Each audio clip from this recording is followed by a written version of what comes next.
It was a cold, restless night when Jack boarded Flight 237, a routine red-eye that promised little more than exhaustion and a brief respite before a long day ahead. The cabin lights were low, casting long shadows across the worn seats, and the low hum of the engines filled the space with an almost hypnotic drone. Yet, even before takeoff, there was an unspoken tension in the air, an eerie sense that this flight was not like any other. As the plane ascended into the starless night, Jack settled into his seat with a book in hand, trying to ignore the subtle unease that crept over him. At first, nothing seemed out of the ordinary. Passengers murmured quietly among themselves and the flight attendants moved silently along the aisles. But as the hours passed, small anomalies began to surface.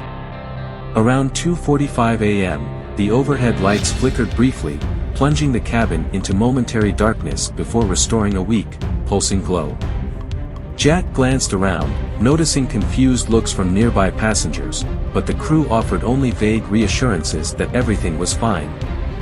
The normalcy of air travel, however, was swiftly overshadowed by more disturbing occurrences. At precisely 3 a.m., a shiver ran down Jack's spine as the temperature in his section of the cabin dropped dramatically.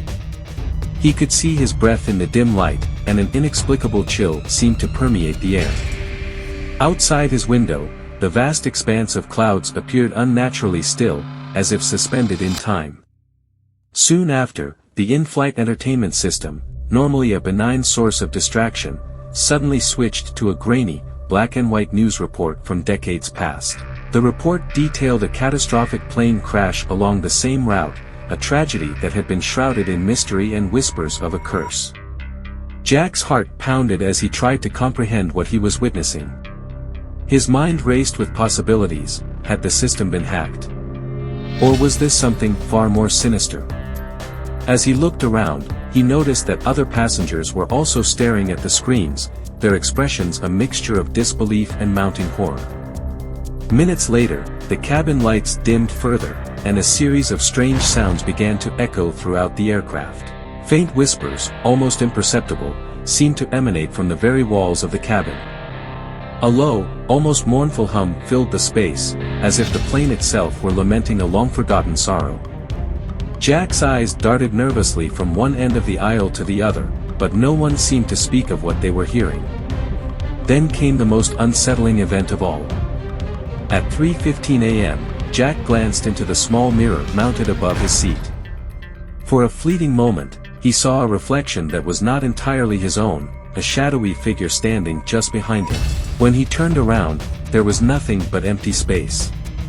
The figure, however, had left an indelible mark on his psyche, a memory of a presence that was as chilling as it was inexplicable. As the flight continued, the atmosphere grew increasingly oppressive. The flight attendants, usually cheerful and composed, began to exhibit strange, almost robotic behavior. Their eyes seemed distant, and their smiles, when they appeared, were devoid of warmth. One of them passed by Jack's row and murmured something unintelligible under her breath, a sound that resonated with a sense of despair and warning. Jack felt a growing dread that this was no mere malfunction or trick of the mind. He reached for his phone, attempting to call a friend, only to find that his signal was non-existent, a complete blackout in the digital realm that left him feeling isolated and vulnerable. Then, as if the flight itself was reaching its climax, the intercom crackled to life. The voice that emerged was distorted and otherworldly, speaking in halting, ghostly tones. "You are not alone in the skies. You are marked."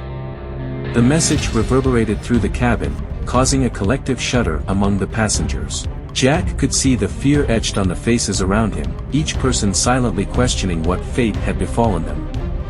The voice continued in a low murmur, almost as if it were narrating a prophecy rather than a warning.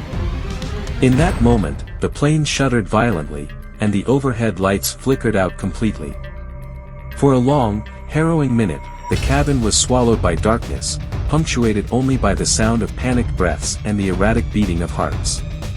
Then, as suddenly as it had vanished, the lights returned, but nothing was the same. The windows now revealed not the inky blackness of night, but an endless void punctuated by fleeting, ghostly images.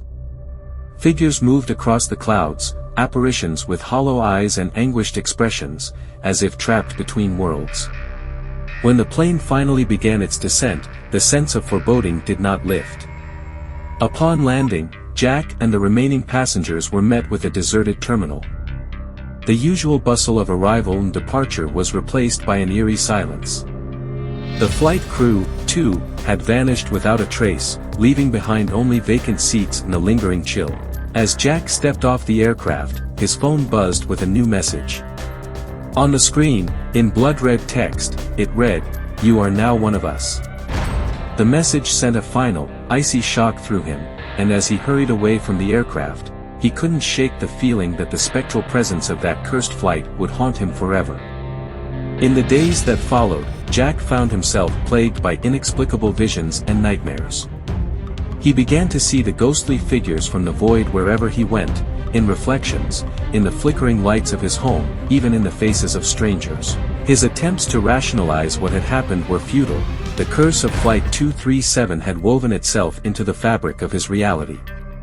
Jack's experience became a chilling reminder that some journeys are not just physical, they are gateways to realms of terror and sorrow beyond human comprehension.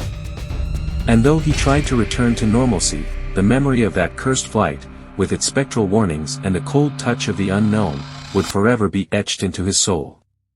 For those brave enough to question the mundane, remember, sometimes, the darkest horrors are not confined to nightmares, they are real, lurking just beyond the veil of our everyday lives.